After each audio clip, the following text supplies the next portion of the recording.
Good morning, everyone. Welcome to another episode of Sri's Sunday New York Times Read Along. We read the New York Times, the print Sunday edition out loud on Facebook, Twitter, YouTube, and on LinkedIn. If you're joining us, please tell us where you're watching from and tell us how your Sunday is going. Normally, at this point, you hear the voice of Neil Parekh, our executive producer. Instead, you'll have to settle for me, Sri Srinivasan. I've been reading the New York Times on Facebook Live for 5 years coming up this October, and Neil has been directing, executive producing the show every single Sunday for about 3 years now, and we've given him time off from his directing duties today, but he still put together the entire show. And he's not taking a break. He's got prep work to do for one of the conferences we're running today. Our guest is David Housewright, past president of Private Eye Writers of America and winner of the Edgar Award from the Mystery Writers of America. He has had 3 Minnesota Book Awards and is a former newspaper reporter and ad man. You'll meet David in just a few minutes. Please share this show with your friends and family around the world. Just tag them right now and they can join us later. Please hit share and tag and retweet on the various platforms. We start our show by taking a look at the New York Times camera and the Upper West Side camera.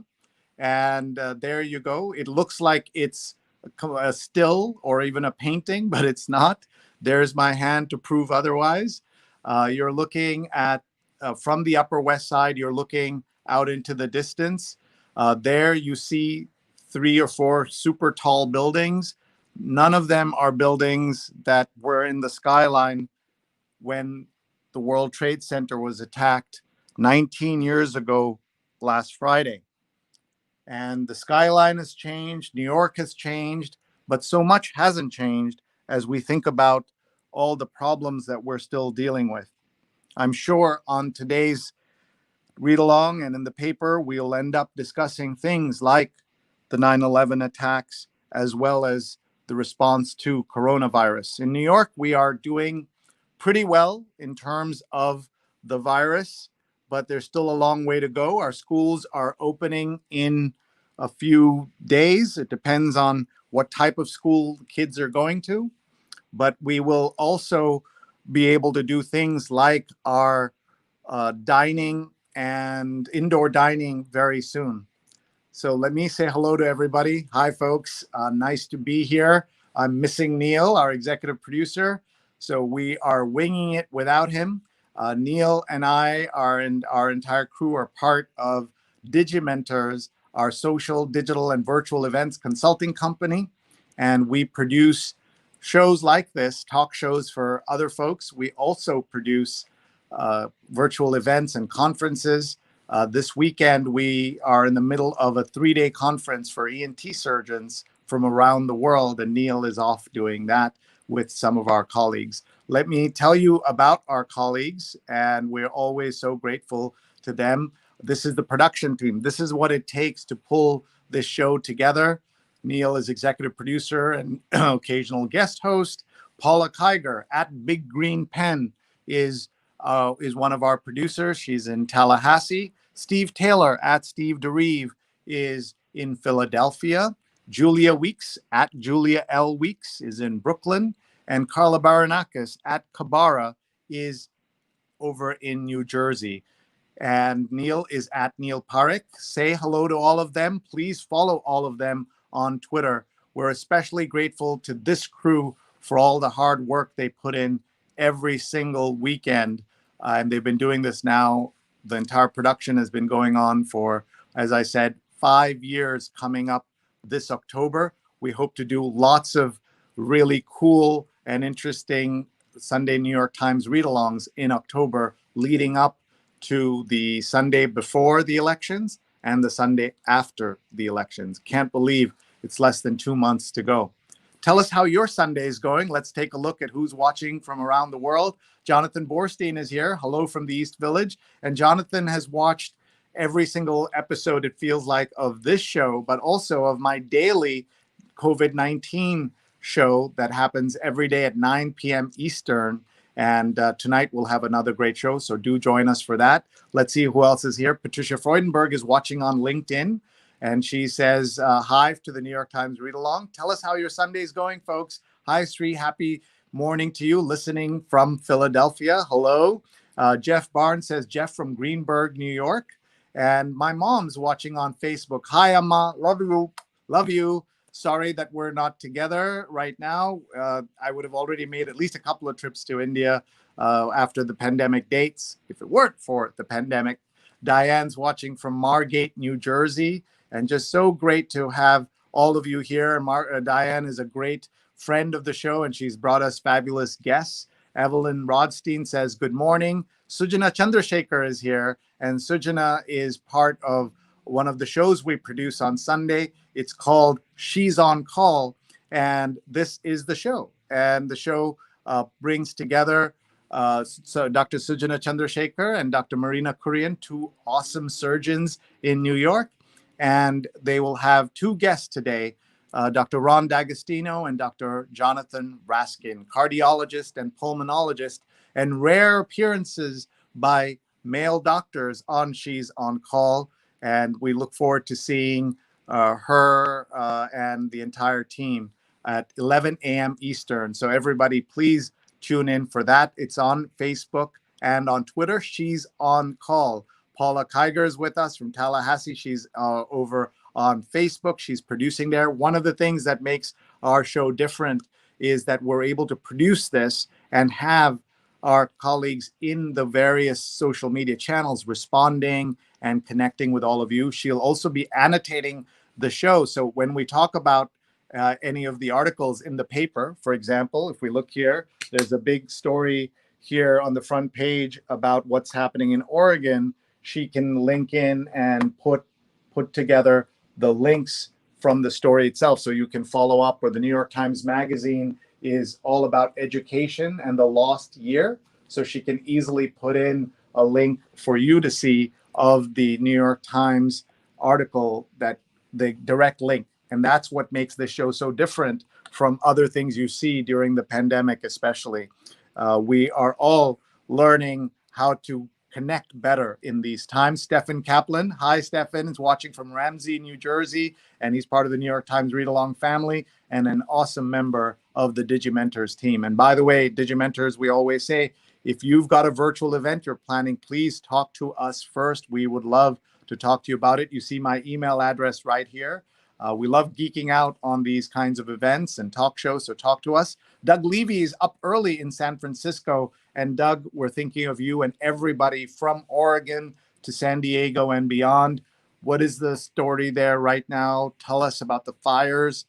We saw the pictures on the front page of the Times about what's happening on the West Coast. And one of the discussions we can have with David is, what's it like not to live in the media bubble of New York and Washington?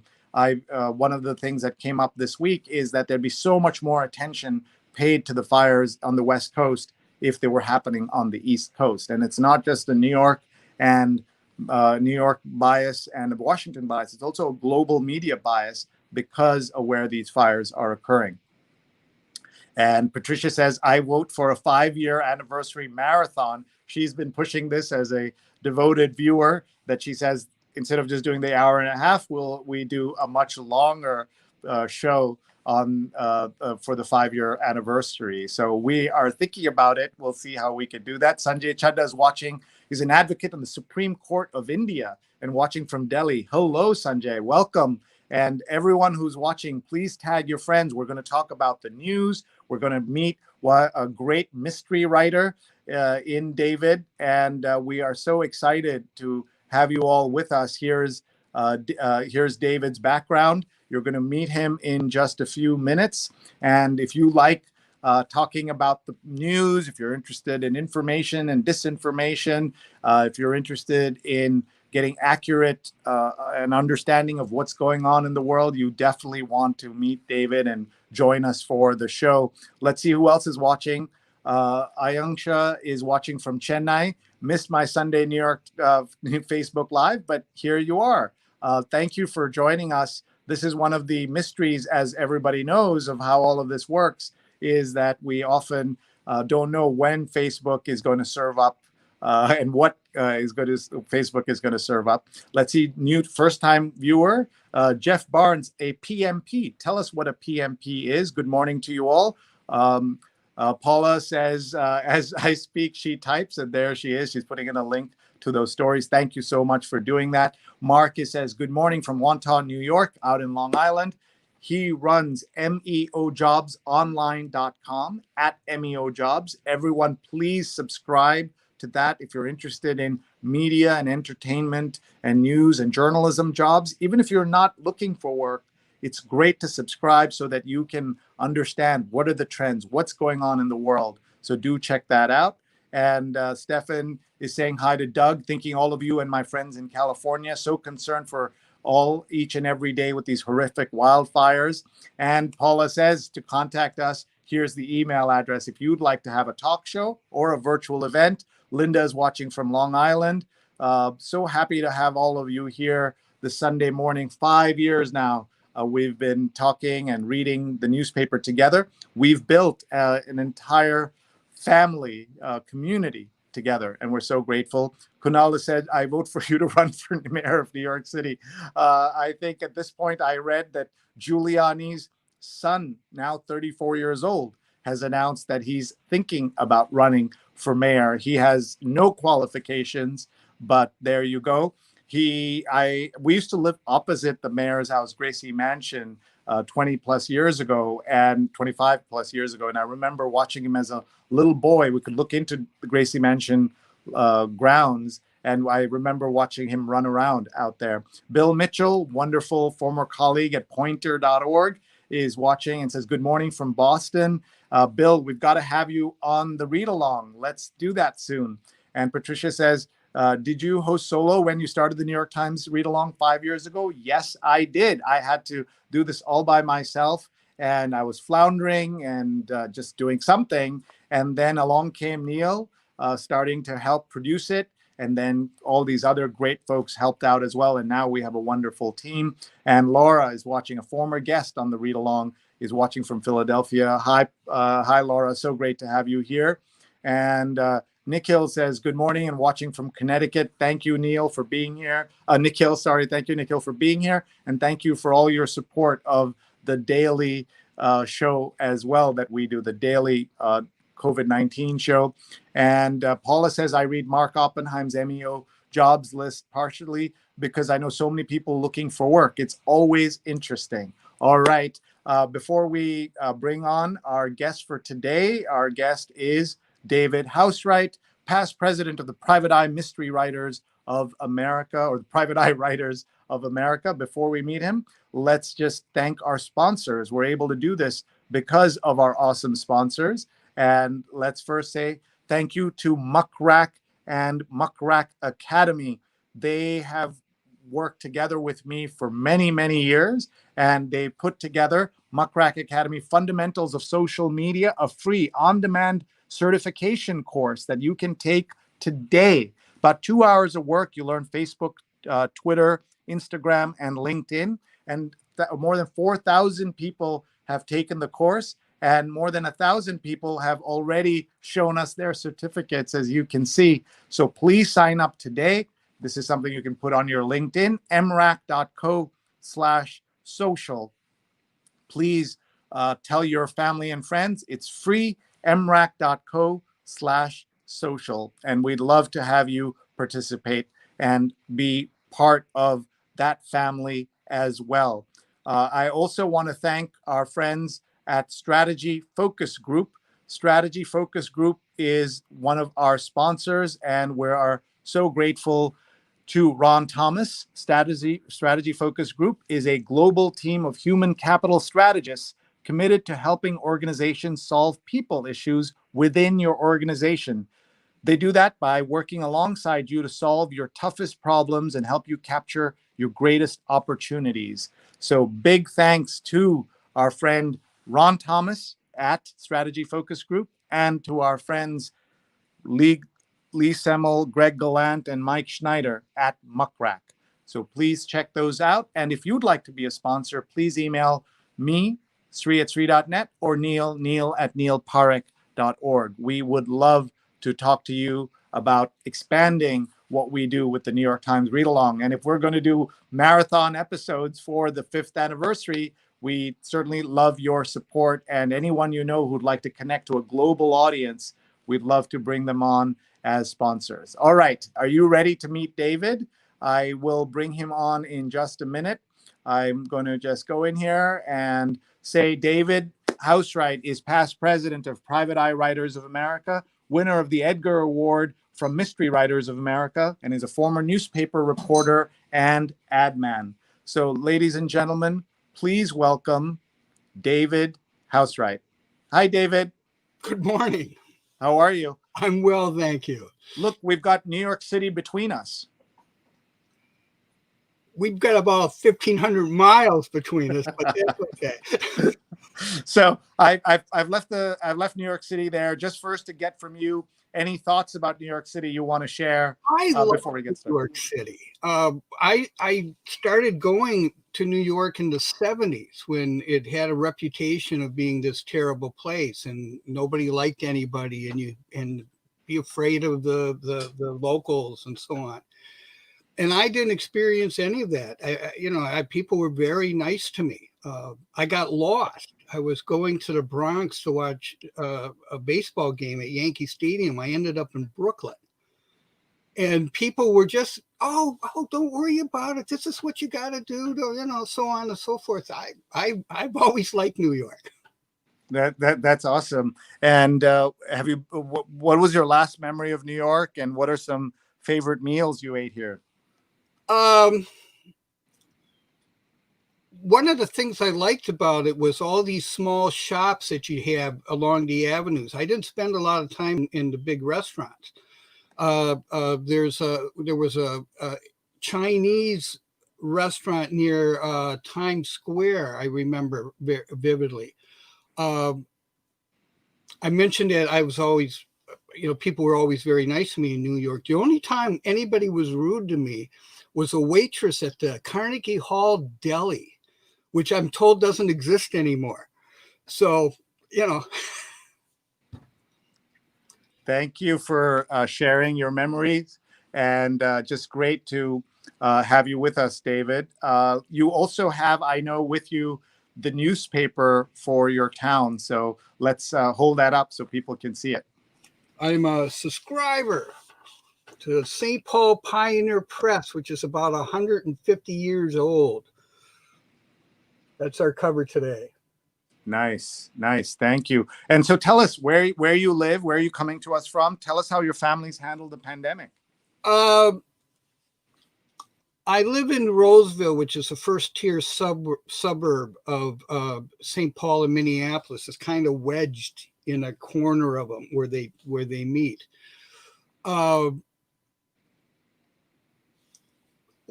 My family's been doing very well, but my family's been very lucky in that my kids all have jobs, for example, that they could work at home, or my daughter's a horticulturalist and she works for the Como Conservatory, which is a public garden in St. Paul, very elaborate, beautiful garden. And she's considered an essential employee, so she doesn't have to worry about being laid off or furloughed. My son is an economist.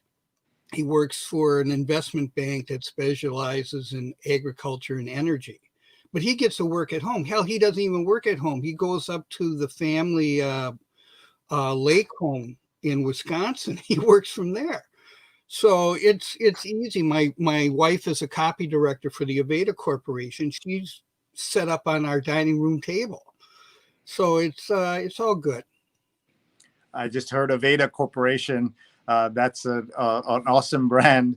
And I know my wife would love to hear more about that at some point. Let's tell everybody also a little bit about your work, and then we're going to get to the paper, because I know people are excited to see what's in the newspaper today. What am I looking at here? Well, that's the front page of my website, and it indicates all of the novels I've written to date, or I've published to date. There's actually 2 more in the pipeline that'll be coming out next year. 24 books so far. Who would have thunk it? David, I'm fainting from just looking at this. How's one man able to write 24, now 26 books? How is that possible? I'm not entirely sure, but I'm friends with people like Lawrence Block, a great New York writer, and he must have over 100 titles up there. You just apply yourself and do the job. All right, let's take a look. Tell us about this book. From the Grave is my latest novel, came out in July. It was originally supposed to come out in May, but it was delayed because of the virus, like many other things. It's 15th, I think, in a series featuring a character named Rushmore McKenzie. He's an unlicensed private investigator. I have 2 series plus a couple of standalone books. This one deals with the paranormal. Not so much in there are ghosts out there and do you believe in ghosts, although that factors into the book, but mostly with the business of the paranormal. It's a $2.2 billion industry, and including psychic mediums and the TV shows and all the products you can buy at the stores and at the conventions. And I deal with all of that. When at its core is the question, what do you believe? And why do you believe it?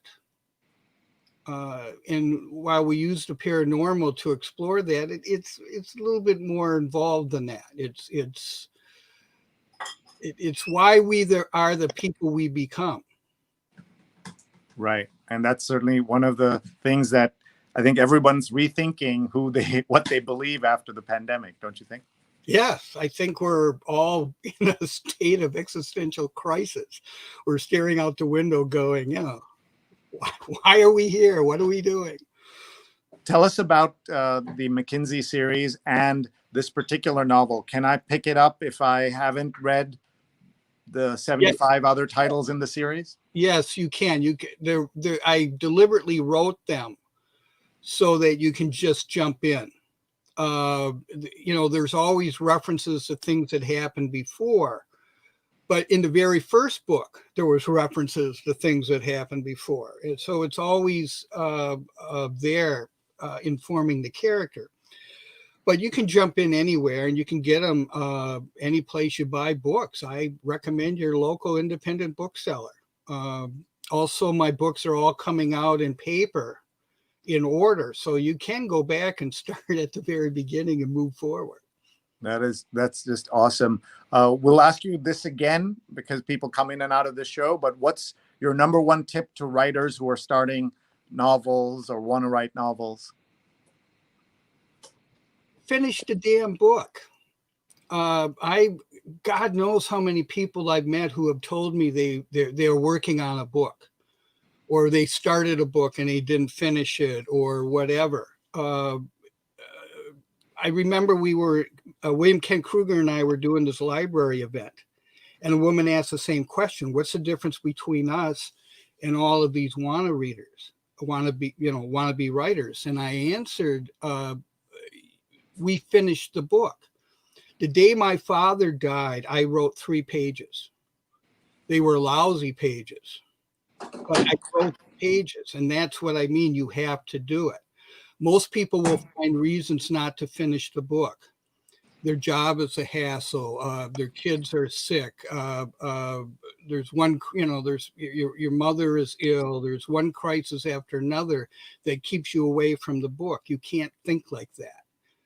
You have to get it done, and that's the only there's a lot of advice I can give you, but that's number one. If you're going to do it, do it. Thank you. I know there are people who could definitely use that advice. Patricia says, seriously, it's not silly not to take advantage of this opportunity for the free fundamental social media course. So again, that's mrac.co/social if you'd like to take that course. Pradnya says, good morning from Silver Spring, Maryland. And Pradnya is a former guest on this show. Ying Chen is watching from Hong Kong, joining up to catch up with happenings. Have you been to Hong Kong? No, no, I have not.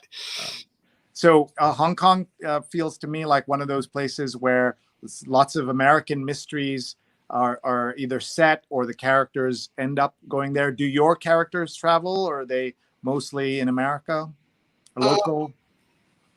Mostly they're in Minnesota. This is my ground. This is where I'm from. So most of my stories take place in Minnesota, and I move characters all over. I'll move them to Philadelphia for a shootout. I'll move them to Quebec City. I'll move them to New York, usually to deduct my vacation on my taxes. But, you know, you write about that location. Back in the day of Pulp Fiction, well, a lot of people still say it's Pulp Fiction, but back in the day, there was this idea that books had to take place at some kind of exotic locale. If it's not New York or San Francisco, it's got to be Hong Kong or Macau or wherever. And that hasn't really existed for quite a while now. I think people have realized that any location can be a good location if you can invest in it, if you can get people to understand where you are and why you're there. You got Robichaud in New Orleans, of course. You got Carl Hiaasen writing in the Keys. You got Laura Lippman in Baltimore, and Lawrence Block in New York, and Dennis Lehane in Boston. And those books their books cannot exist anywhere else. You can't read a Dennis Lehane. A Dennis Lehane book cannot take place in Minneapolis. It just can't, because it's so informed by the location. Some writers really don't care. Their locations aren't important to them. One of my heroes, Elmore Leonard, he didn't really need location very much to tell his stories, but I do. And I hope when people read my books, they come away knowing, oh, that's what Minnesota's like. That's what the Twin Cities are like. I actually got an email from a woman who read my books and said, because of them, wanted to take her vacation to Minnesota, to Minneapolis, which kind of threw me, because I have never written a book where I haven't thrown at least one dead body on the floor. And we're talking 24 books. You know, I've written about every rotten thing human beings can do to each other. I mean, rape, murder, incest, my God. And for some reason, she thought this is, you know, reading these books was a good reason to come to Minnesota, which made me go, oh, okay. So you never know what's going to appeal to folks, huh? I would think people would go, God, I'm going to stay away from Minnesota. People get shot there. But not in this case. They wanted to come even more to Minnesota. Okay. Look at this. Pax Tandon is watching, says, good morning from Philadelphia. Not here for a shootout. I'm trying to think of the name of the school in Philadelphia. Oh, God, why am I saying Tulane? It's not Tulane. I can't remember, but that's where the shootout took place. It's in a side street off of University that's actually in the middle of the city, basically. So that could be either Drexel or University of Pennsylvania. It wasn't Drexel. Boy, you know what? I should go back and, I got a copy around here somewhere. I could look it up. You got to read your own books. You got to remember your own books. Those of us who are struggling writers can't even imagine what it's like to write one book, let alone so many that you can even lose the plot a little bit or lose some plot points a little bit. So that's pretty cool. Let's see. So many people are commenting. Oh, Temple. I just see on this chat thing. Yes, it was Temple University. That's correct. That's right. Look, this is why we have a family watching this together, and we're all learning together, and that's what's so cool. So shall we get to the paper, and then we'll talk more about your career as we go along? So Sure. how we do this is I'll give everyone a tour of the New York Times, and then we'll read the front page and go from there. Is that okay? Absolutely. All right. So let's look at what's happening in the world. But first, we'll just see the different sections. This is the at-home section of the Times. We're keeping ourselves in the light. We're watching football again, and this is that special section that didn't exist before the pandemic. The real estate section cover is condos in the pandemic, why buyers are leaving Manhattan, others are doubling down on Brooklyn and Queens. And please jump in if you have any thoughts on anything you see here, David. The art section, designs that heal ruptures in spaces we share. And that's that. There's also mentioned this morning's Pioneer Press. Our Sunday paper deals with all of the arts organizations in Minnesota, in the Twin Cities especially, that have been slammed by the coronavirus, and how most live performances are canceled, but all these online options and outdoor events, and the fact that museums are still open. So, yeah, it's... Well, our heart goes out to all nonprofits, cultural and otherwise, that are suffering because of all of this. David, I worked for 3 years as the chief digital officer of the Metropolitan Museum of Art in New York, and they've recently reopened. I haven't had a chance to go back yet, but I can't wait. When culture like that isn't available, when theater isn't available, something is lost in New York City. I think it's lost everywhere. We have a very vibrant arts community here. I think we have more theaters per capita than you guys do. And they're all shuttered. You mentioned museums, and this article will point out that they're open, but they're open with restrictions. You know, how many people can go in and how you move through the museum. It's all being dictated. But yeah, I think this stuff is very important. And I think we may not realize how important it is until things like this happen and we slide away from it. This is the cover of Deal Book, which is a special edition section of the newspaper this week. And it says, greed is good except when it's bad. On September 13th, 1970, that's 50 years ago, the New York Times Magazine published The Social Responsibility of Business is to Increase Its Profits, a landmark essay by Milton Friedman that changed the course of capitalism. 50 years later, we assembled 22 corporate leaders, Nobel laureates, and top thinkers to debate and dissect what Friedman got right and wrong. That's a very famous statement, but I didn't realize it came from the New York Times Magazine.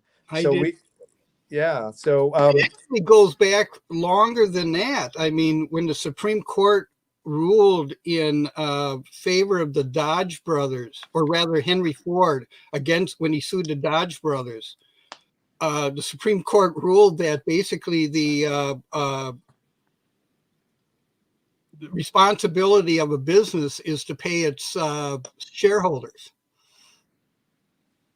And then therefore everything else, workers and sometimes customers suffer as a result of that. And there was that big fuss made, if you remember, where this one of the big business leaders council signed something new this year or late last year, saying that that is not the only the primal directive of capitalism or of businesses. But I don't think there's been that much change recently, and partly because of the pandemic. Here's a cover of Sunday Styles. They have Paris Hilton and the Kardashians on one front page story. Do you know much or care much about either sets of people? I have never watched a moment of the Kardashians. I swear to God, if they were standing in front of me, I wouldn't recognize them. But of course, they have a connection to one of the great mysteries and murder stories and tragedies of our time. Robert Kardashian was one of O.J. Simpson's best friends, and we remember seeing him in a shock of white and black hair on during the Simpsons trial. Yeah. And the wardrobe professor, the Queer Eye, that's Tan France of Queer Eye. So I guess they're going all reality TV for the cover. Sunday business cover is The Other Way That COVID Kills, Hunger. And worldwide, more than 250 million people are likely to face life-threatening levels of food insecurity. And this is not something you might expect to see on the cover of the Sunday business section, but there you go. Let's look at arts and leisure.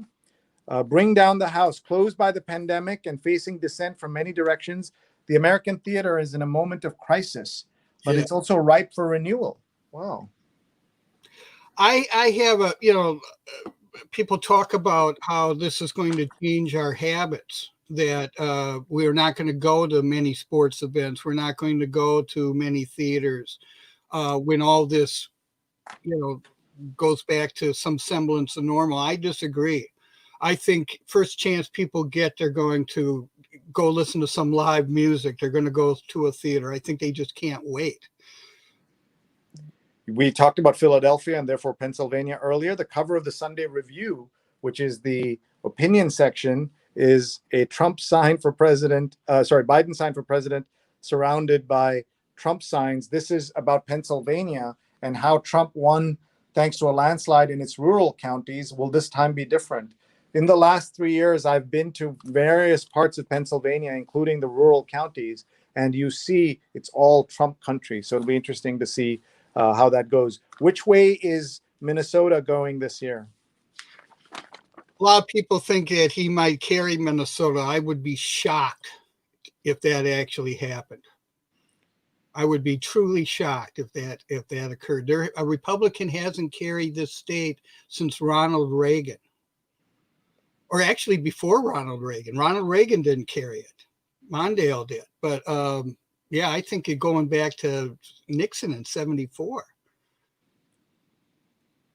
They were the lucky ones. In 1944, nativist sentiment limited America to a single refugee center in Oswego, New York. And this is the metropolitan section where they do stories around New York State. And last couple of things before we get to the front page. The book review, The Politics of Fiction. Ayad Akhtar, Margaret Atwood, Lawrence Osborne, and so many of the other writers, William Faulkner, so many, Jane Fonda, so many writers in here. So look forward to taking a look at that. And the cover of the Times Magazine is about the lost year in the New York Times Magazine. Is covering schools, and the education issue is what we're looking at. What is happening with schools in Minnesota and parts of in Minneapolis and parts of Minnesota? It's both mostly what's the term they use? Distant learning or online learning. There's some schools in the rural areas. I think they're allowing students to go to, but I really don't know. Fortunately, my kids are well out of school, so I don't have to worry about it. But you mentioned that the book review where they're talking about the politics of fiction, the politics of writing. I can't speak for what they call literary fiction, which I could give you 20 minutes on. But I know in genre fiction, I know in mysteries, we get a lot of backlash from people.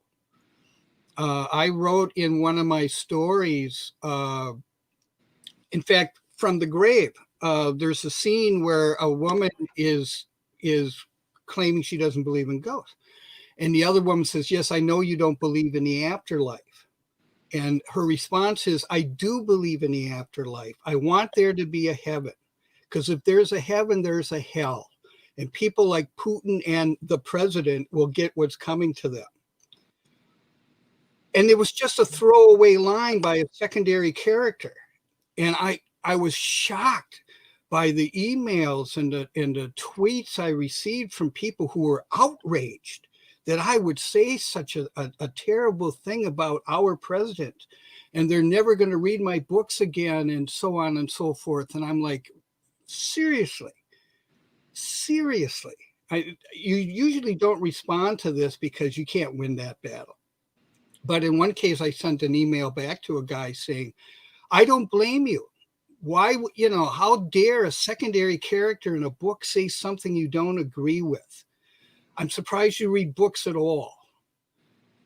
And actually the guy responded, and he was very gracious. He said, you know, you caught me at a bad time, you know, so on and so forth. And I reevaluated what I was thinking. And, you know, yeah, I love your books. I'm going to keep reading them. And the times are what they are. And I'm like, well, thank you. Thank you for being reasonable. But most people are like, are you kidding me?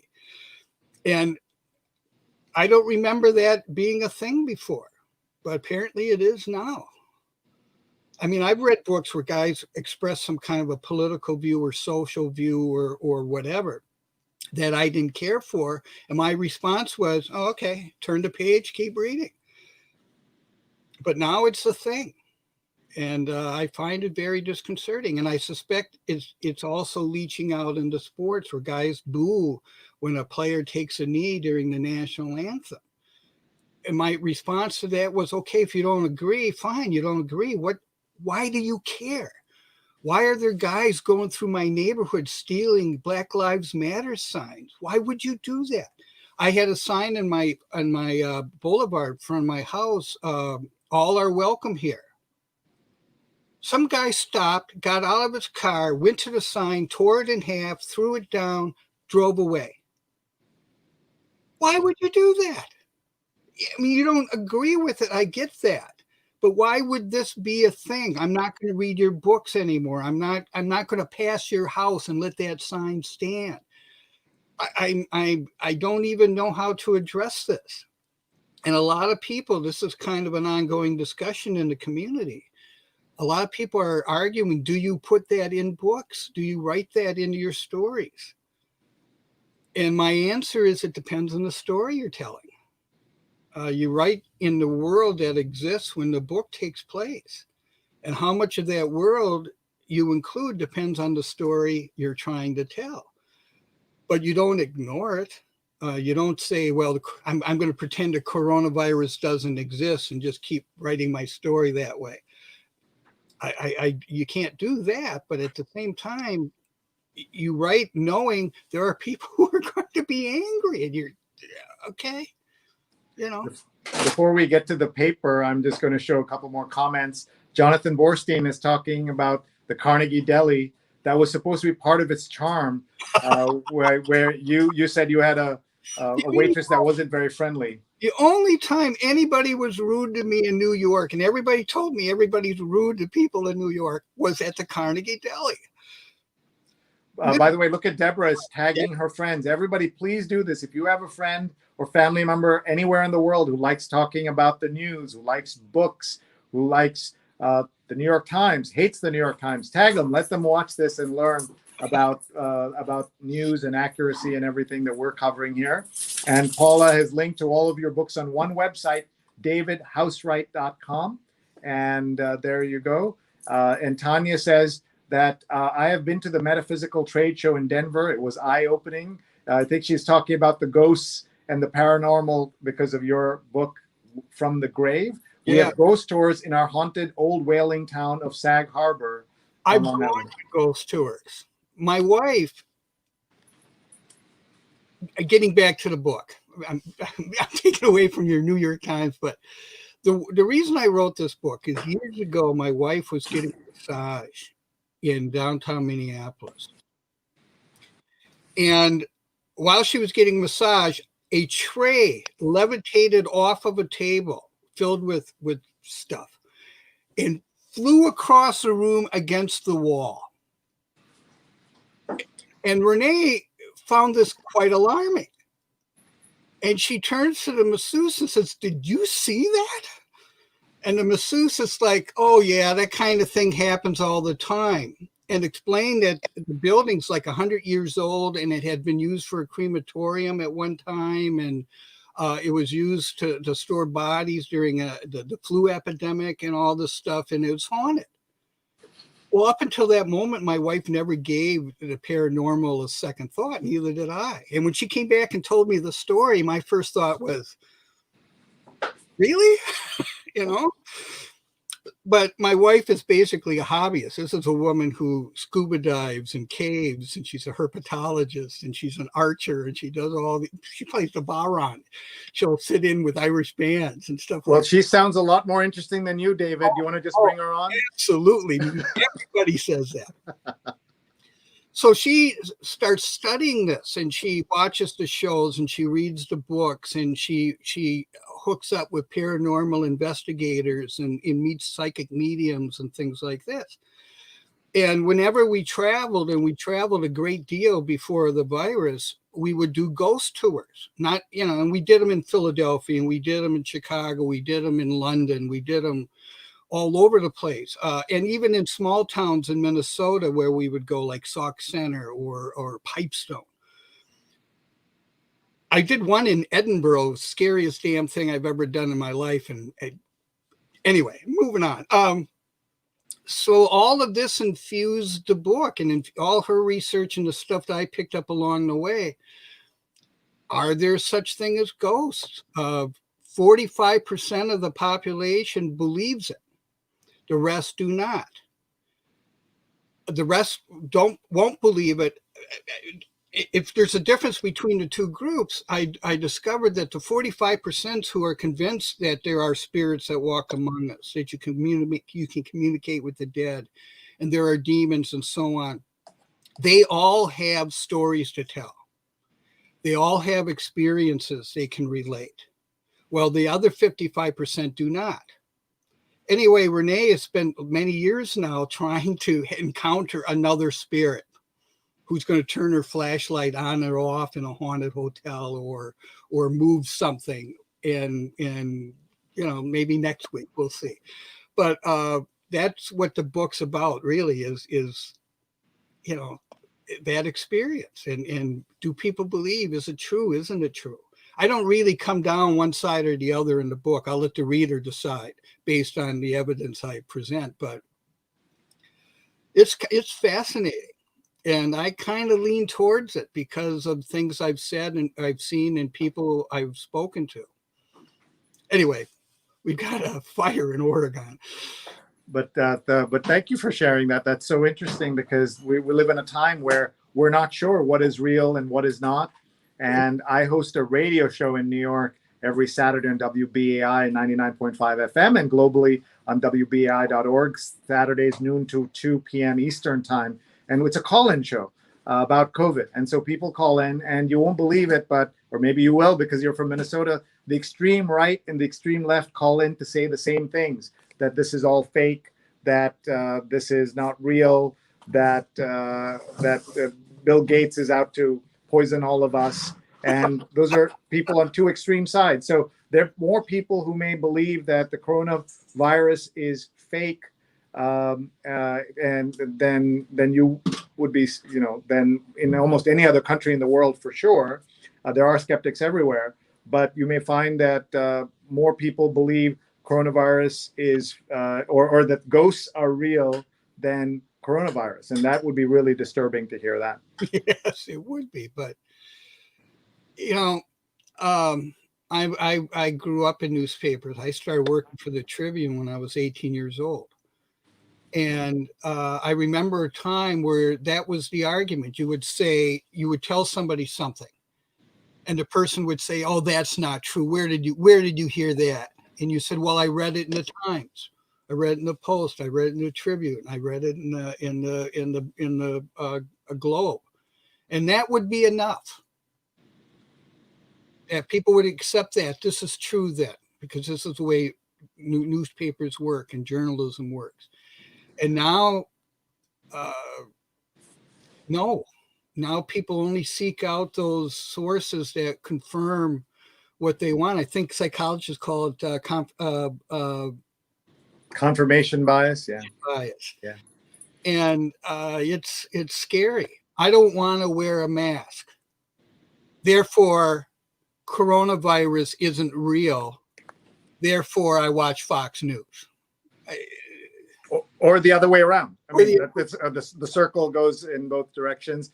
Carla is joining us. She's a former national copy chief of the New York Times, as well as a member of the Continuous News Desk. And she says, "Good morning from New Jersey." Everything is legal in New Jersey. That's a line you might recognize from Hamilton. Have you seen the show? I have not. And It's- I want to. I haven't had the opportunity. That they were going to be here and then they weren't. And but I'll get there. I'll catch it one of these days. Excellent. And here's Paula. My daughter has it on tape and she basically quotes it. She'll yell at me in my driveway. You know, and I go, okay, all right. A lot of us are like that. Carla and I are both like that. Paula's linking to the various stories that we're talking about. She's just annotating as we go on here. So lots going on. Brian's watching from Florida. And look at this. Carla says, I think Kim Kardashian was married to a Minnesotan for a short minute. And Paula says she was. Sorry, I know that. I didn't. I did not know that. That's not one of the things you're proud of. Sudha says, watching from Hastings on Hudson. And Carla asks, were you shocked when Jesse Ventura was elected governor of Minnesota? Not really. You have to remember when Ventura was running as a third-party candidate against two guys who were nitwits. They were very, very unpopular. And he won by a very narrow margin. I think he only had like 38% of the vote, 39%, something like that. The rest of it was split with the other guys. Those numbers probably aren't right, but the point was he didn't have the majority of the vote by any means. And it was kind of interesting because he was actually did a decent job for a while. I mean, the guys he put in place weren't demagogues. They weren't, people who had agendas. They were policy wonks. They were guys who understood the environment, understood transportation. And I think most of us were fairly pleased with him. But then he started augering out. And his personality became a big deal. And there was a time when he went to a Vikings game and he rappelled down from the roof of the Metrodome. And you're like, not really governor-like behavior. And I think that just, I think he didn't really want the job. And I think it after a while, he's like, get me out of here. Yeah, a lot of people do compare Jesse and his background like a showman to Trump and his background as a showman as well. Well, I'll give you the showman stuff. The difference is Ventura didn't really have an agenda. He wasn't trying to make the state, remake it in his image, for example, like Trump is trying to do. Yeah. So, folks, if you've just joined us, we're talking to mystery writer David Housewright. He's the author of 24, 25, 27. He's not even sure exactly how many titles he's written. And his newest book is called From the Grave. He's past president of Private Eye Writers of America and winner of the Edgar Award from the Mystery Writers of America. Some of us who know so little about this world might be surprised there are two separate associations for mystery writers and private eye writers, because I guess you can do lots of mysteries that have no private eyes. And then the private eye writers wanted their own association. Yeah, well, it's a very niche group, but just about everybody who's involved in it's also involved in the Mystery Writers of America or Sisters in Crime, which is becoming a prominent organization. The International Thriller Writers, which is having its ups and downs lately. But I love the titles. I love the name Sisters in Crime. So these are female authors of mystery novels? Yes, but it's also open to male writers.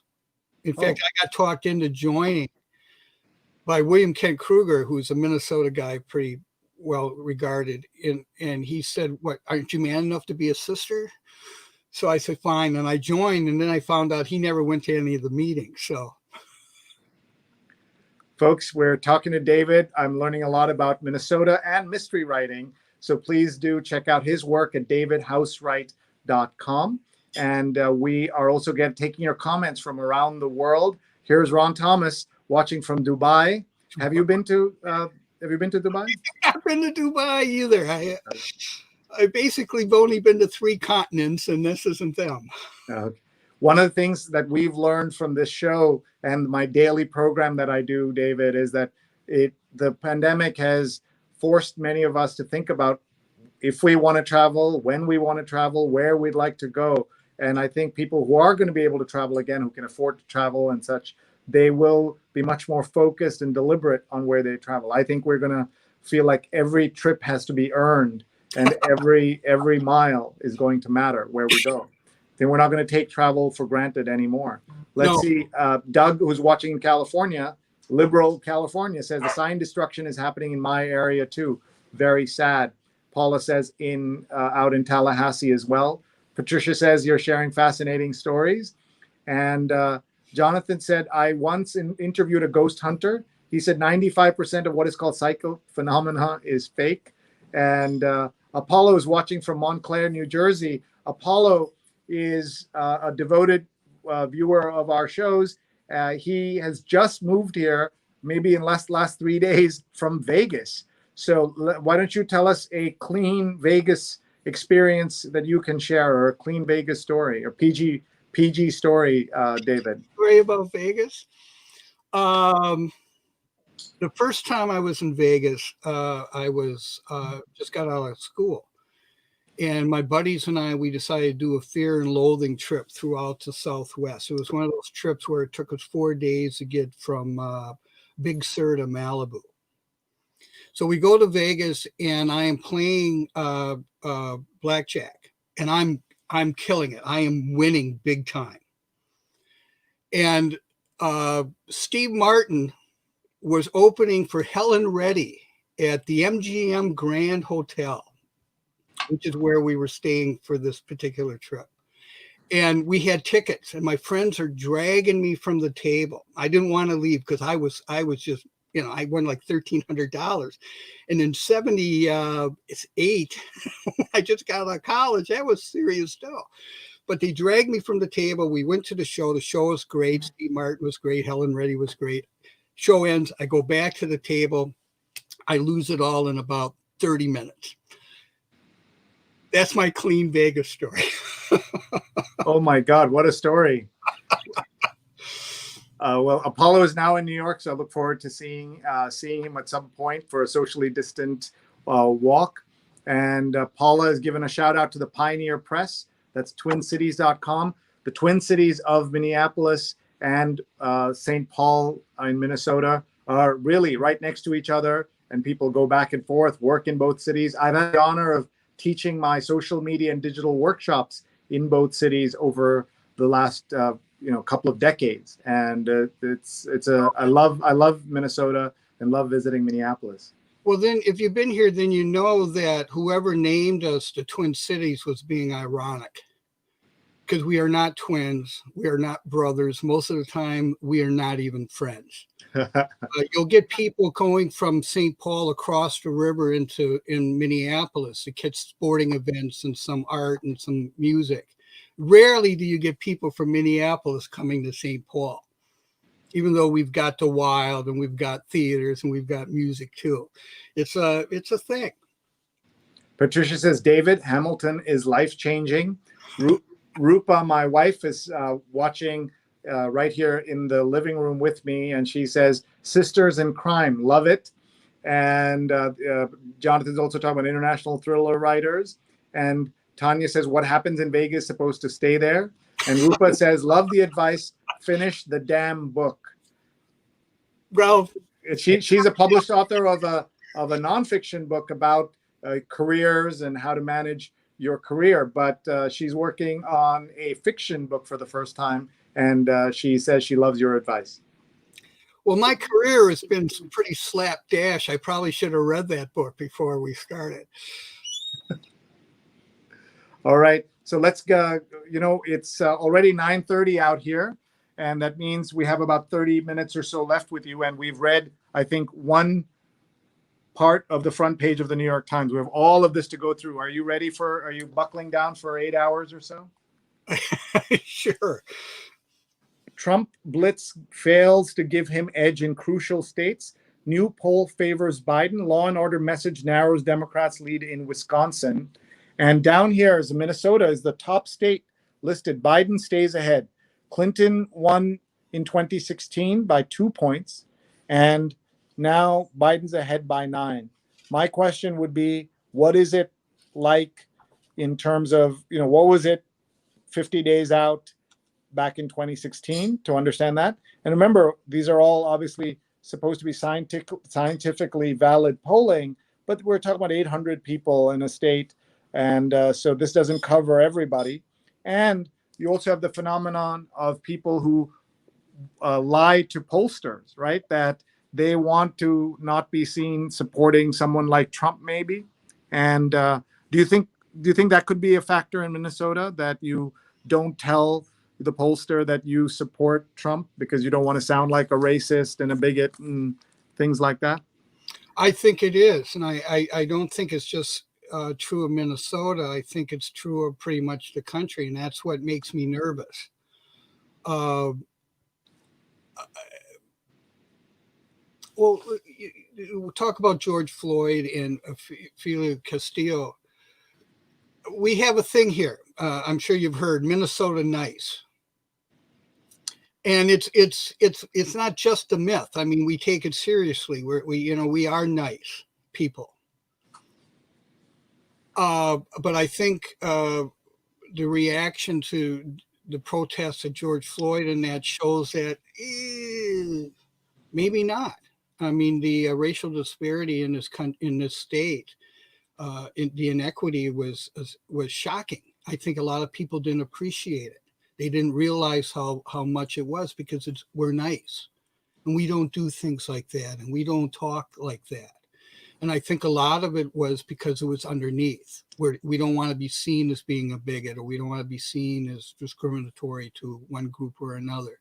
So we keep it to ourselves.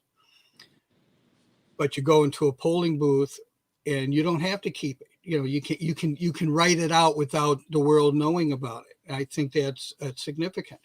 I think one of the reasons we have all the strife in our country right now is because Trump has given permission to people to be publicly what they are, as opposed to keeping it to themselves.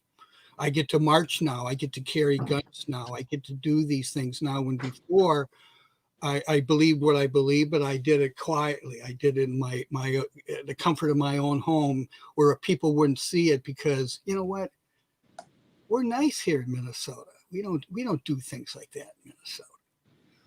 Folks, if you're watching right now, this is a fabulous conversation with David Housewright, mystery author, Edgar-winning mystery author of more than 24 books. And we are talking about the New York Times and so much more. Please hit share right now. Tag your friends, tag your family. They can watch this later, as we're getting into the paper here and talking about what's happening all over the country, all over the world. This is a great headline. For regulators, the rock is the pandemic. The hard place is Trump. And Western towns riven by grief of fire deaths. And we were reading about more bodies being found every day, David. Very, very sad. Yeah. How 1 minute of Mulan put Disney in a bind. And this is about the new Disney film. There's been lots of controversy around this, including something that the actress has said about China and Hong Kong, that has gotten a boycott started, things like that. So lots going on. I've not read that story yet. And Naomi Osaka, capping weeks of powerful play and social activism, beat Victoria Azarenka in 3 sets in the women's final of the U.S. Open, a cause bigger than a U.S. Open title. And for Harris's parents, a bond in America shaped by 60s activism. This is about the story of Donald J. Harris and Shyamala Gopalan, who produced Kamala Devi Harris, U.S. Senator, and now vice presidential candidate. We're looking here at inside the paper, and so much to read. On this day in history, unimpeded, an intruder crashes plane into the White House. Do you remember this story? A Cessna plane crashed into the White House in '94 when Clinton, it banked left near the Washington Monument, bound for the White House. There it bounced off the South Lawn and lay in a crumpled heap 2 stories below President Clinton's bedroom. The first family was away. Mr. Corder, the Times reporter, was struggling with alcoholism, a drug conviction, financial problems, a breakup, and the death of his father. He died in the crash. Very sad. I had no idea. I don't recall that at all. After safety pause, AstraZeneca resumes Britain vaccine trials. Are you somebody who expects not to travel again until you and lots of others have taken the vaccine? Yeah, I think my wife would insist on it. We had planned this year to go to Rome. We were going to go to Italy, and then we were going to go to Montreal. I've always wanted to go to Montreal. And of course, our plans got, shot to hell like everybody else's. Montreal is not even that far from you, so you've never been. Montreal is a lot further from me than it is from you. All right, we'll have to. Yeah, I believe you, of course. But since you've had characters set there, I was hoping that you had gotten a chance to go one. Montreal. I've been to Vancouver and Toronto and Thunder Bay and Quebec City and elsewhere, but I've never actually been to Montreal. That's one of the reasons I wanted to go there. Paula says Dame Diana Rigg just died, and I got my introduction in Masterpiece Theatre introduced me to Agatha Christie's Miss Marple, and there's Easy Rollins as well. So he's talking about mystery writers. And look at this: political appointees meddled in CDC's virus literature. I'm always looking, David, for like a single headline that captures the Trump administration. And there are so many candidates, but this could be one of them. Like this captures America today. That political appointees would meddle in the CDC's virus literature just captures everything. It's so sad. Yeah, the fact that people would do that. I mean, you're a member of the government, and you have I don't care what your politics are, you have a responsibility. And to say, you know what, screw my responsibility, I'm going to help my guy. That's just insane. And also the way they think of what will actually help the guy and won't help the guy, it's not even very clear. Yeah. Business leaders' rift with de Blasio widens. This is a front page story as well about chief executives of various companies have written to de Blasio with proposals. One of the proposals should be pay more taxes. It's time to reset. Shareholder primacy has failed us. Design for interdependence, invest for justice, account for stakeholders. The imperatives for economic systems change. Imperative21.co. So this is what we were just talking about whether shareholder primacy is the most important thing. For those of you who missed it, the front page of a special section of the Times is about greed is good except when it's bad. And I didn't know this, that 50 years ago today, the New York Times Magazine published The Social Responsibility of Business is to Increase Profits, a landmark essay by Milton Friedman. It changed the course of capitalism and also affected millions and billions of people. North Korea propaganda gets a YouTube makeover. Fewer military parades, more pizza, and K-pop dance moves while singing about the fatherland. Belarus's stalemate. Leader and opposition agree he won't give in. And we're hoping to see some freedom there. Afghanistan peace talks open, seeking to end 40 years of bloodshed. And Bahrain's recognition of Israel is much more strategic than peace-related. Russian jets back mercenaries fighting in Libya. Mandela, Dalai Lama, Gorbachev, now Trump. The president's other campaign is for a peace prize. And so ridiculous. We know how much peace he's brought to South Korea and North Korea. So Iran executes a wrestler after denying a family visit. A very sad story there. A participant in 2018 protests who was then accused of murder. He is an award-winning athlete. Families of Hong Kong activists arrested at sea plead for access to chosen lawyers. All of these stories get buried, David, because of obviously terrible things happening in America. Another year, another loud alarm. The U.S. isn't moving fast enough to manage fires, experts warn, as climate threats grow. And climate threat and climate change is something the president denies. And this is why it's so sad. You mentioned earlier about a media bias where if the the fires on the West Coast would be getting more attention if they were on the East Coast. I'm not sure that's true. I think the reason they're not getting as much attention as you would expect is because of all this other stuff that's going on. The virus and Woodward's book and Trump's quotes and so on. It just seems to, there's just one thing piled on top of another, and any one of them would be a major story, except there are 8 other major stories in front of them. So, by the way, one of the headlines, Oregon burns in places it normally doesn't. So sad. Trump breaks silence about wildfires and says he'll visit hard-hit California. Gratitude for firefighters, but little mention of the evacuees. He just thinks that because California doesn't vote for him, it doesn't matter. Trump has swiftly changed the face America presents to the world, a diplomatic corps with far less diversity, especially at the top. And, oh, by the way, look at these dogs. So cute. It's an ad for a seat protector, little feet on the seat. Are you a dog person? I am, but my wife is a cat person, so we have cats. I have never heard of a house where the wife gets to decide which animal is in the house. No, I'm joking because my wife is listening. She's right here. We have a dog because she wanted a dog, and I'm so grateful we have Tara in our lives. Tara's on Instagram, the.tara, the.tara. In Wisconsin poll, unrest worries don't translate into a surge for Trump. Yeah. And so those are all hopeful signs. Let's see. Biden's hope hinges on Latino voters in Florida.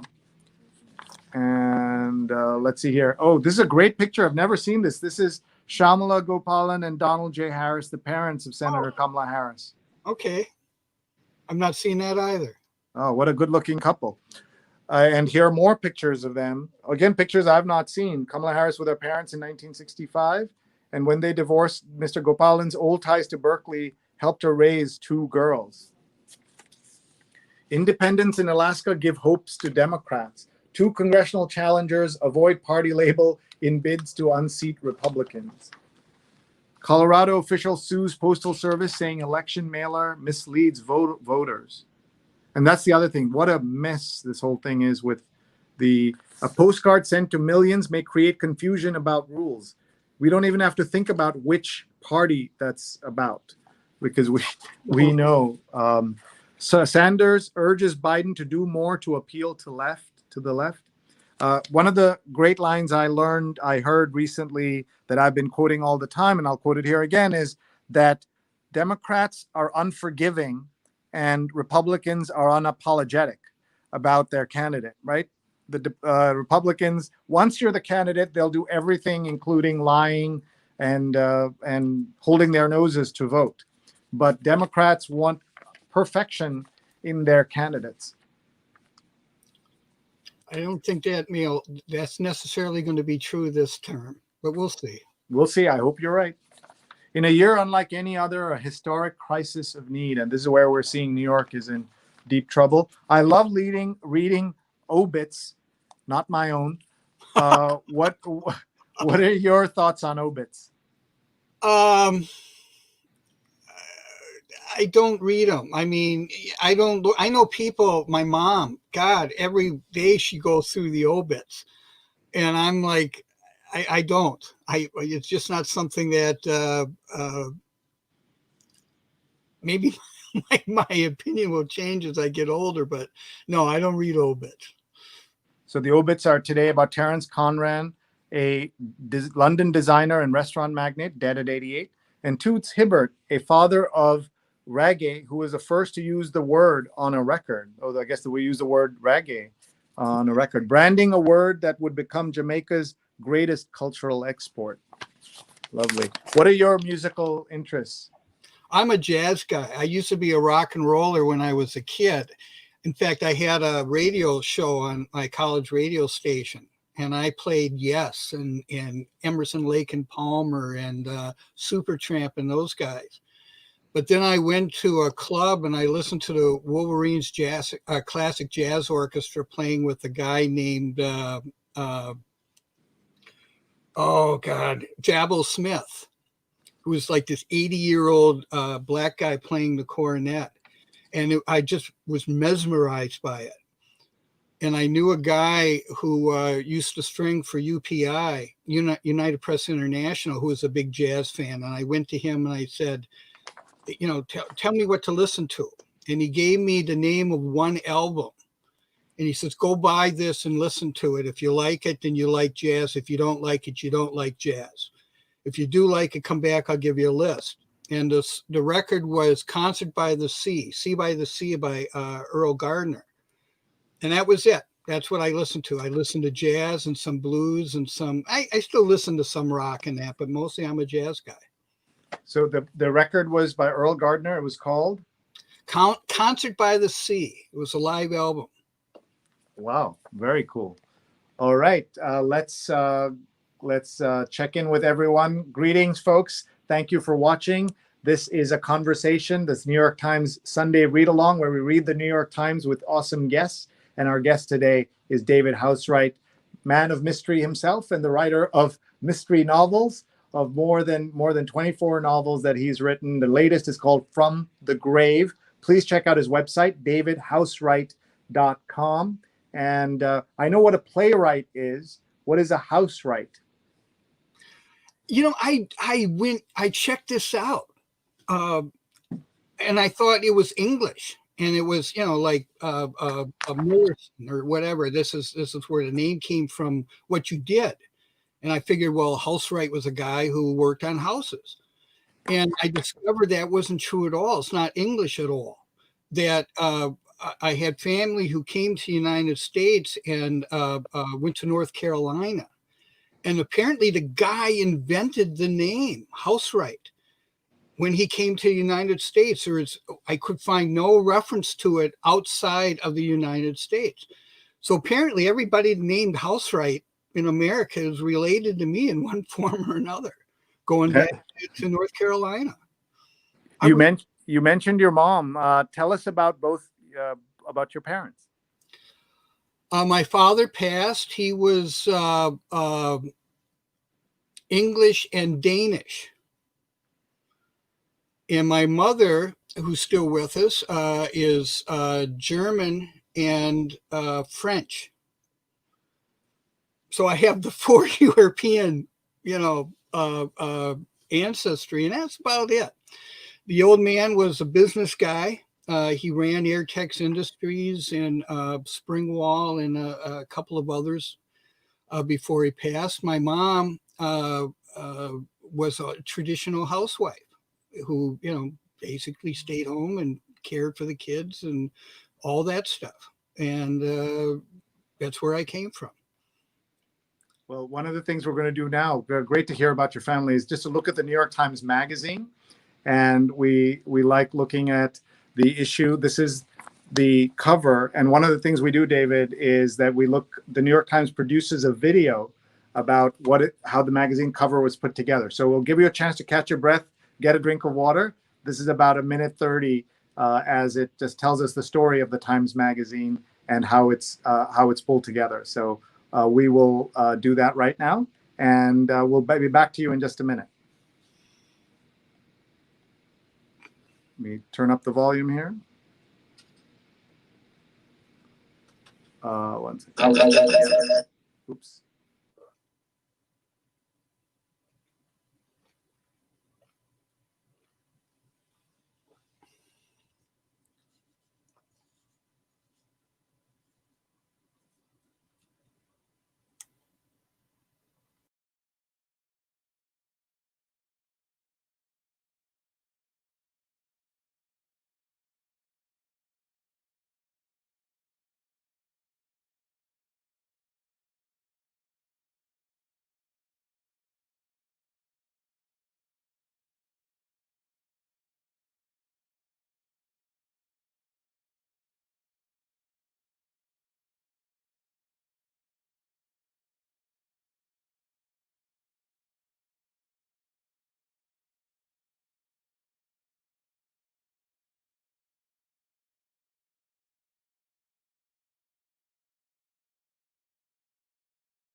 Spree, I'm hoping you can hear me, but you're muted. We can't hear you.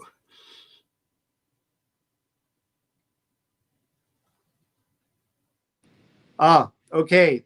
I'm sorry that I didn't turn off the audio. I had my audio down, so that's bad on my part. This is why we need our executive producer, Neil Parekh, with us. He's not here today, and I am screwing things up. So thank you, David, for pointing that out.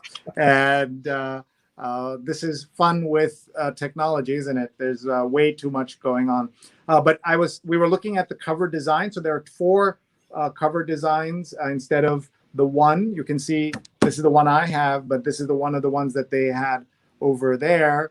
How much are you involved in your cover design? This is the cover. This is the recent one, your current book, but you have 24 books. Talk about the design selections for these, please. I have no influence in the cover design. They send it to me and they ask me my opinion, and I give it to them, and then they ignore it.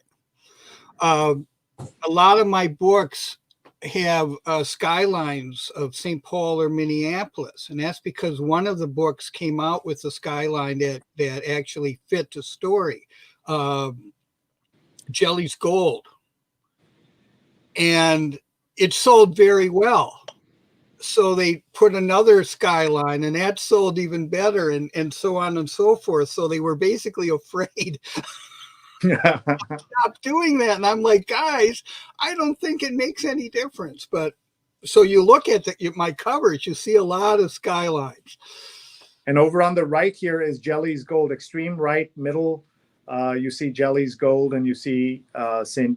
Paul there as well. I'm surprised, I think others will be, that you get no say in the cover design, especially a successful author like you. So imagine everybody else, starting out authors and others, how difficult it must be for them to have the kind of influence they would like in their magazines. I mean, in their book covers. Sold as many books as, say, Kruger or Harlan Coben, you get some input. Otherwise, you're middle-less guys like me, then not so much. By the way, Harlan was a terrific guest on the New York Times Read Along early in May, and folks can go back in my archives and find the entire collection of the New York Times Read Along at youtube.com/SreeNet. You see the address under my name or under my face here, and there you can find Harlan Coben and all our great guests that we have every single Sunday. Our 5-year anniversary is coming up in October as we look now at the New York Times Magazine. And here are the 4 different covers that they had instead of just one. And lots of ads. I love reading ads. You're a former ad man. Yeah.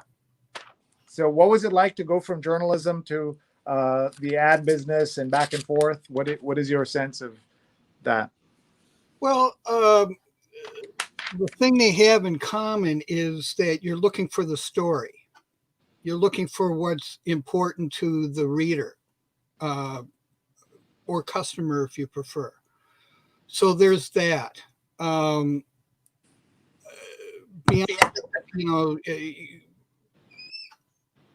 Really, this is a completely different discipline. I mean, newspapers, you're trying to tell a story about what's going on in the world, which changes. In advertising, you're trying to sell the benefits of a product or a service, which doesn't change. You're just trying to find different ways to attract the attention of your audience, different ways to present the product, not only as a benefit to the consumer, but you're also positioning yourself against competitors who are doing the same thing. So it's a different dynamic. It's a different way of thinking about it. Thank you. We are looking now at inside the magazine, and this is an article. It says a campaign ad in Minnesota captures the strange contortions of our anti-establishment political establishment. And folks around here do things a little differently, except when pandering season hits and folks start acting eerily the same. And this is all part of, I think lots of places in the Midwest are like that. During a special congressional election in 2017, both candidates released ads in which they took up arms against electronic devices. So they find things that they want to focus on together. I like looking at the poem in the New York Times Magazine. So I'm just going to read this out loud with no prep.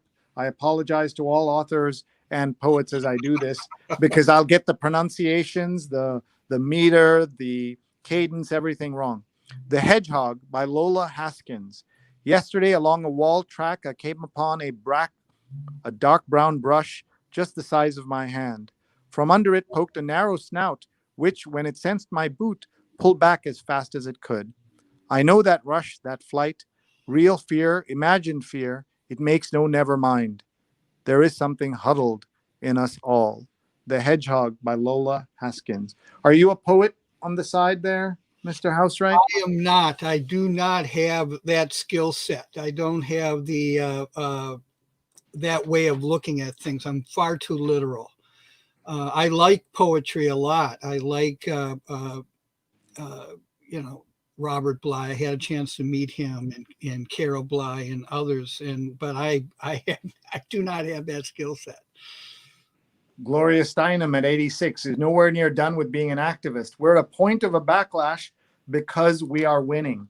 And I've observed this, as have other people, that we're at a backlash because America is changing.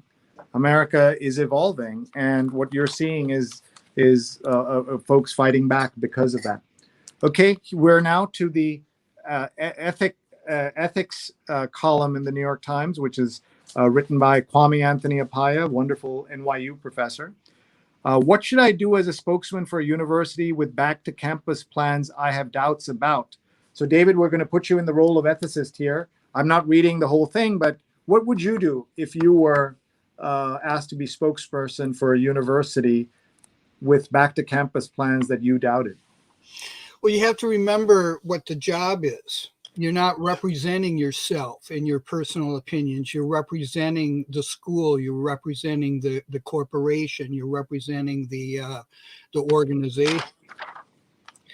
And you express your opinions. I think it's part of your responsibility of your job is to state what you believe and why you think something is right or why you think something is wrong. But at the end of the day, you're representing them. You're telling the world what they want, what they think, and you do that or you quit. If you can't do that, if you think it's morally irresponsible, something of that nature, well, then you got to step away. Otherwise, it isn't your words; it's their words that you're repeating. Malia Wallen writes a tip on how to collect stamps. Did you ever collect stamps? I collect baseball cards, not the same thing, but yeah. Do you have any valuable ones? No, God, I had a set, and I went through them about a couple of months ago because I had nothing else to do. And I actually went on eBay and I was checking the prices for different kinds of cards, and like I had a complete set of the 1987 cards from when the Twins won the World Series. And I'm like, they really weren't very valuable. Sorry to hear that. Tejal Rao writes the recipe column and says, "Not my grandfather's kofta. He wouldn't have approved of this vegetarian version, but I think of him every time I make it. His kofta was better because he was good at every step of the dish. He paid attention. He cared." And so there's a vegetarian kofta curry. Are you a cook? I am. I'm a foodie. I cook all of our meals, and I have for years, decades. I always plan my meals like a week in advance to make sure I can get fresh ingredients and things like that. So I make a vegetable soup with zucchini and carrots and squash and meatballs. It's going to be great. Wow. Give us a good zucchini, a secret of making good zucchini. I find that it gets a little watery if you're not careful how you cook it.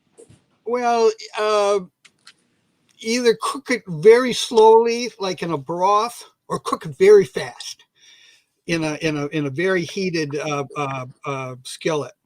Anything in between is iffy, in my opinion.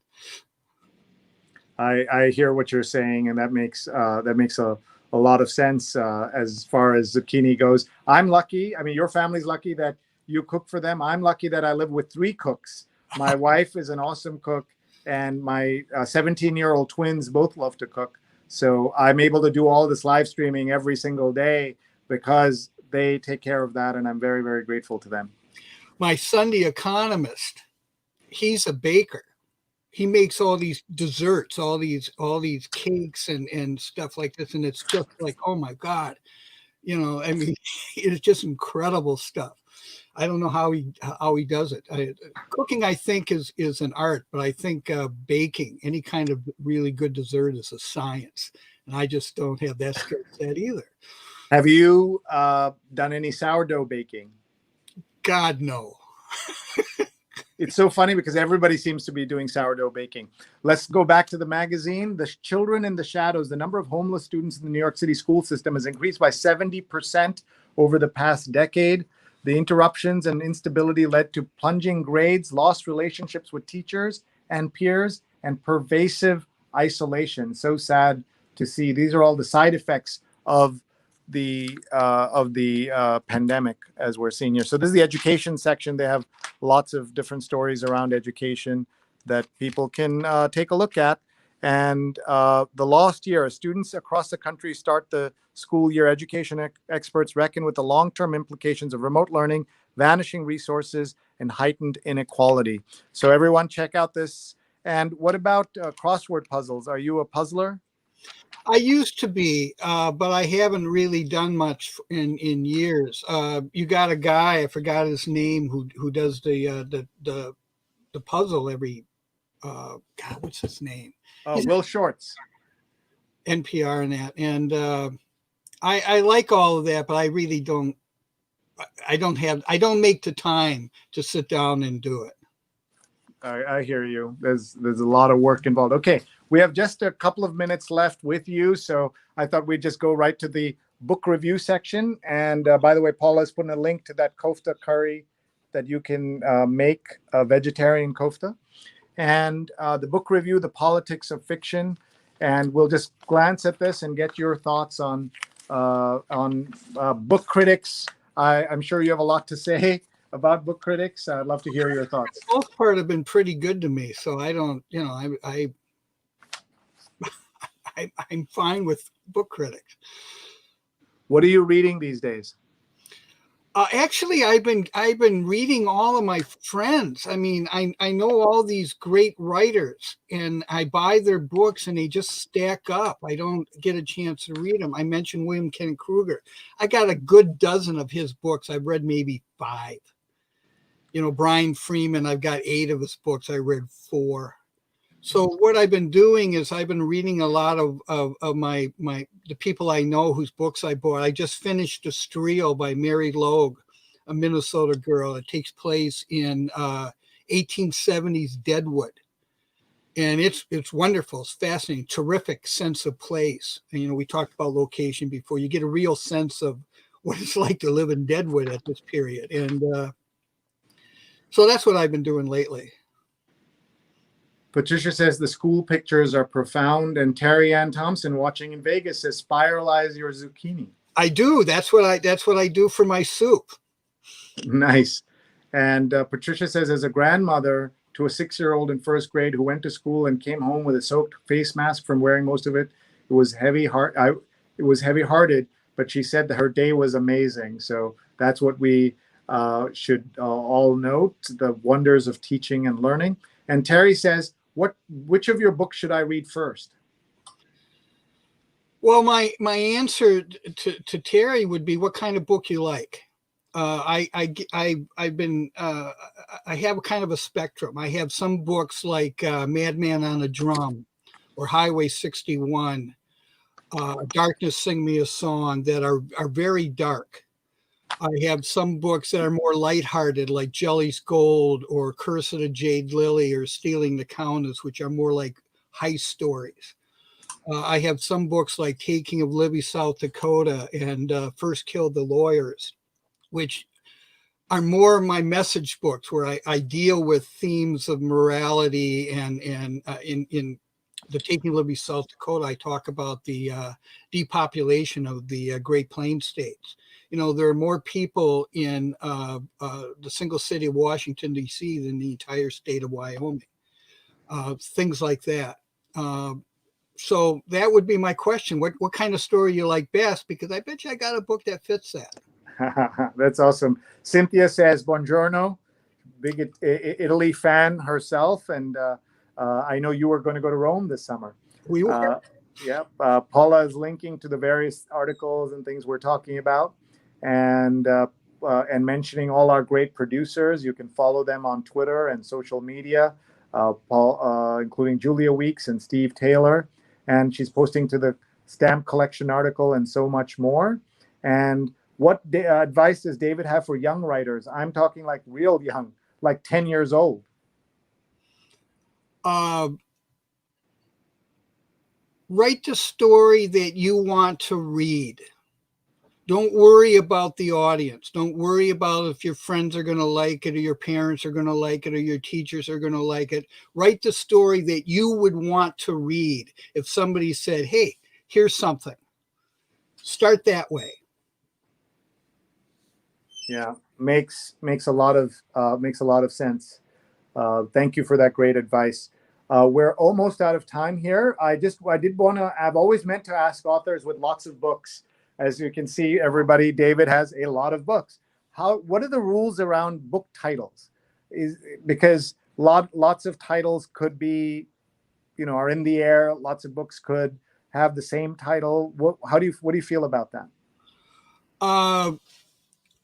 All of my titles, you mentioned before about the covers, I get no say in the covers, but I get all of the titles that you see are titles I actually came up with.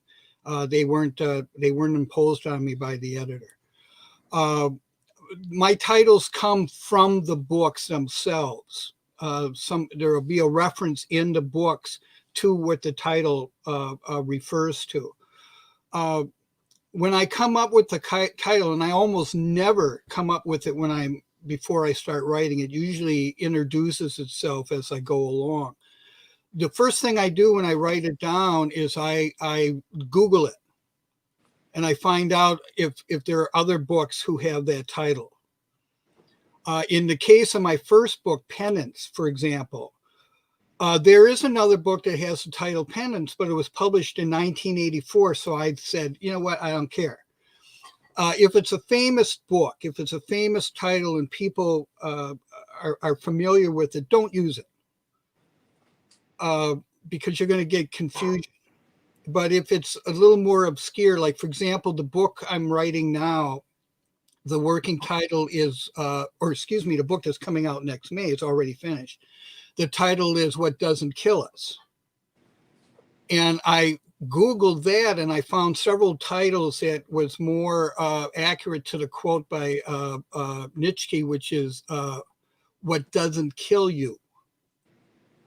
But none that says that. So I'm like, you know what? Okay, I'm good. And that's basically it. That's how I approach it. Got it. So folks, everyone, please check out his books at davidhousewright.com. Also a reminder, I have a closed Facebook group called Sri's Advanced Social Media, where you can learn a lot about social and digital issues. We've been talking a lot about print. Just search on Facebook for Sri's Advanced Social, and you'll find it, and I hope you'll join us. We have 10,000 folks who are from around the world and are always talking about digital stuff. Here are some other comments coming in. Patricia says, I feel you, so many books, so little time. And here's David's site again, davidhousewright.com.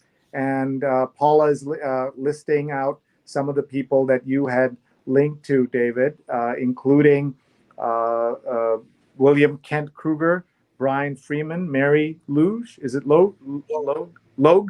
Yes. Mary Louge. Terrific. And so remind us again, if somebody can read only one of your books, which one should it be? Oh, boy. It's like choosing from your children, isn't it? Anyone from the grave. First Kill the Lawyers is very dark, and that's a different character. That's a character named Holland Taylor. And it's much more of a traditional trench coat detective story. From the Grave, What the Dead Leave Behind, those are Mackenzie stories, and he's an unlicensed PI. They're a little more non-traditional. Jump in anywhere. We'll take that. Before we finish with David, I want to remind everyone that tonight we have our Sunday Positivity episode of my daily COVID-19 show. It's episode 187 with Damon Brown, who's a different kind of author. He writes nonfiction books. Build From Now, How to Know Your Power, See Your Abundance, and Nourish the World is coming out soon. And he's best-selling author, an entrepreneur, and coach. And he's the co-founder of Cuddler, a company that was acquired. On Sunday nights, we try to keep things generally positive despite every rotten thing going on. So before we let David go, we've got some photographs that I wanted to talk about as we look here. So tell us what's going on here. Well, that's back from my advertising days. I along with writing TV spots. By the way, they're called spots, not commercials. 30-second spot, 15-second spot. I would produce and direct too a little bit. That's a shot taken from.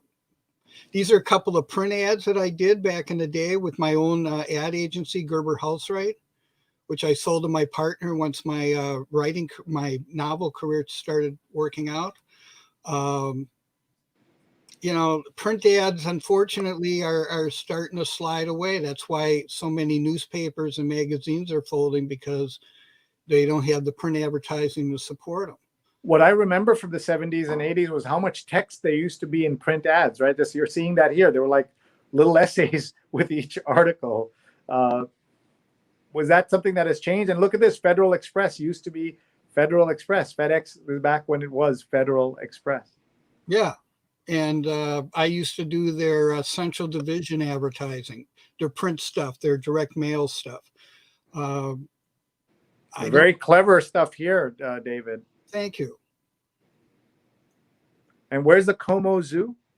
Como Zoo is a public nonprofit zoo located in St. Paul, and it's very big. It's very huge. If you guys ever get to St. Paul, you want to check out the zoo and the conservatory. It's really special. What we did here was it was a fundraiser, and basically you could adopt an animal. Oh. And for a certain amount of money. And this is one of the ads that came out of that campaign. I love it. This is all pre-internet era. Yeah. Oh, that's taken in Sauk Center outside the home of Sinclair Lewis. And you just seem to be collecting great homes to visit. Yeah, Dorothy Sayers. This was in, I think, Oxford in England. For folks who don't know Dorothy's work, she had a huge influence in the world of writers. She did. She was a great crime writer.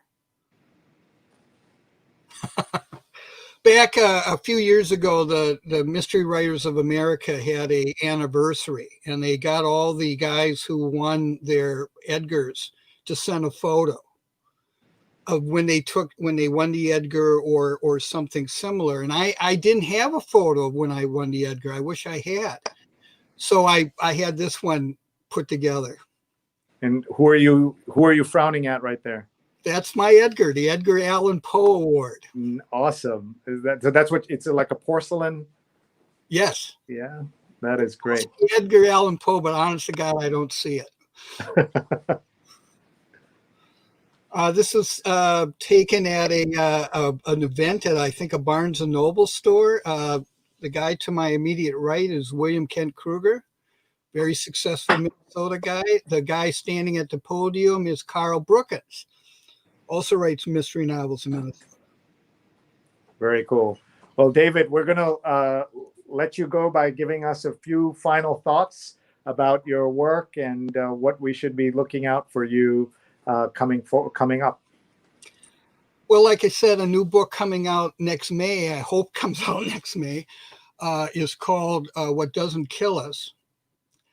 I'm not going to bother you with the plot. I will tell you that I think the best mysteries have to be about more than who killed Mr. Body in the library with the candlestick. It's got to be about more than who done it. It has to have something to say about the world we live in, and human emotion, and the themes that so-called literary fiction deal with. You show that the cover of the book review where they talk about the politics of fiction. Well, you have to write stuff like that. You have to have something to say other than, oh, this guy did it. I would never have guessed. And that's what I try to bring to the books. You're muted again. Here I am, unmuted. Thank you. See, your ad days as a director are helping us save the show. So thank you so much, and thank you for sharing your story. Thank you for sharing your Sunday with us. What's on tap at the Housewright household today? I'm going to go grocery shopping for that list of meals I mentioned. So for those of you who missed this part, David plans his meals 1 week in advance, and he does most of the cooking, all the cooking. I do all the dinners. You're on your own for breakfast and lunch. And I want you to give a shout out to your wife, who I said sounds much more interesting than you. Everybody would agree with you who knows her. Tell us that list of things she does again. Let's see. She's a scuba diver.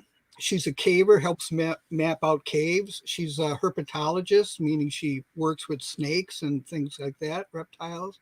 She plays the ballroom. I've seen her, which is the Irish handheld drum. She's actually sat in with bands, Irish bands. She's an archer, longbow. Wow. She's involved in the paranormal, as I said, in investigations, trying to find a ghost. She collects antiques. Amazing. What a lady. She also works at Aveda Corporation. She works at Aveda. She also does theater reviews for the Pioneer Press when the theaters are open. In fact, she's one of the few women in the Twin Cities who do any kind of reviews. Terrific. Well, please say hello to her. And it's so cool to meet interesting people all the time. And David, thank you for your time, your energy, and your insights this morning. And everyone, check out his website, davidhousewright.com, and check out his books at your favorite independent bookstore or online. And he's working on other books. You said you have another one coming out. That's your next book anyway. It's finished. I haven't actually seen the galleys yet, but it's on track. I've got another one out that my agent is shopping around, and I have a contract for one more book after that, which I just started writing. And so far, it really, really sucks. So we'll see how that works out. But how prolific you are! It's really amazing to hear that and to see what you've done. So congratulations on all your success, and we wish you the very best. And now you have fans around the world who hadn't. Some of them who hadn't known your work, and so we hope they will get a chance. Pradnya, who's watching, said, "Sri, she hates watching my shows because she keeps having to buy new books, and she's going to get one of yours as well." I feel her pain. I got stacks of books that I bought I haven't read yet. Yeah, Ellen says she lost track of time and says hello, and Paula says, personally like knowing more about brands, so enjoy longer advertising. So that's interesting. Some people do like ads, but I've always said that good ads keep people engaged and keep people there. If I hadn't become a journalist, David, I would have probably gone into the ad business. I love advertising and the commercial aspects of spots, as you said, not commercials. Right. Thank you very much, David. Thank you, sir. Thanks for having me. I really appreciate it. Thank you. And wasn't he awesome? That was David Housewright, mystery writer, former president of the Mystery Writers of America, of the Private Eye Writers of America, and winner of multiple awards from the Mystery Writers of America, and even a member of Sisters in Crime, and so someone who supports women writers as well. So that's great to know. Thank you all for being here. Thank you for watching the New York Times Read Along. We do this every Sunday at 8:30 a.m. Eastern Time.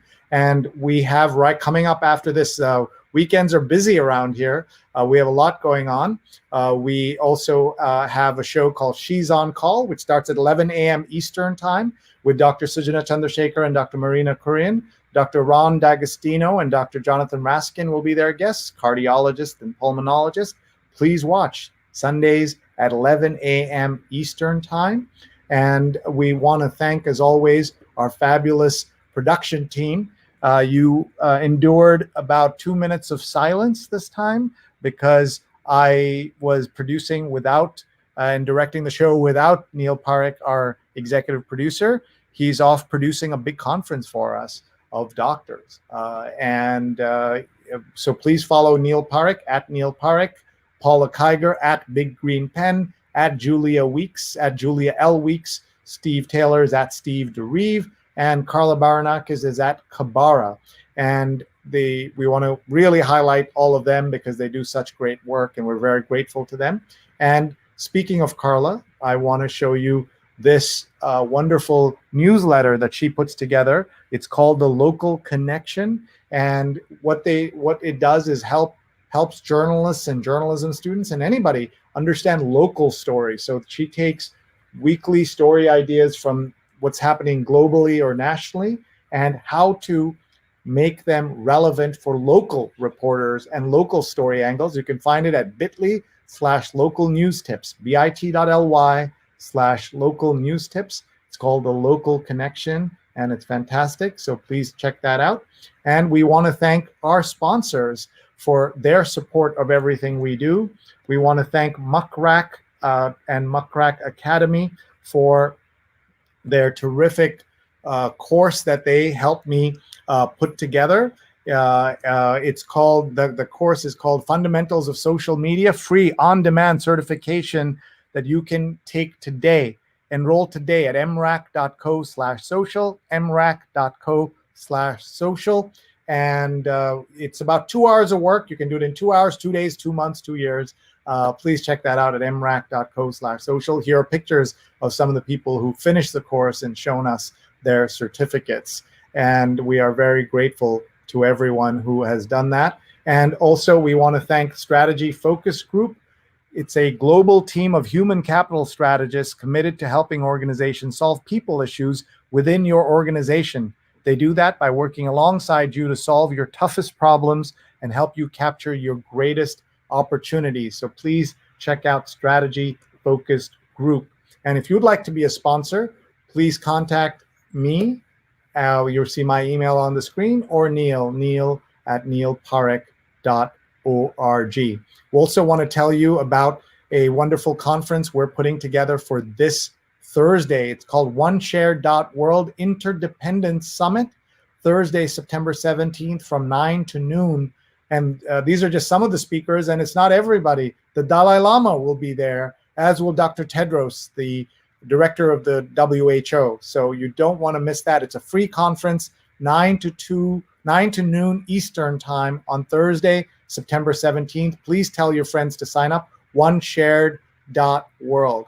And with that, I want to thank everybody for being here. Thank you for all your comments. They're still coming in, and lots of comments and big thank yous to everybody for participating.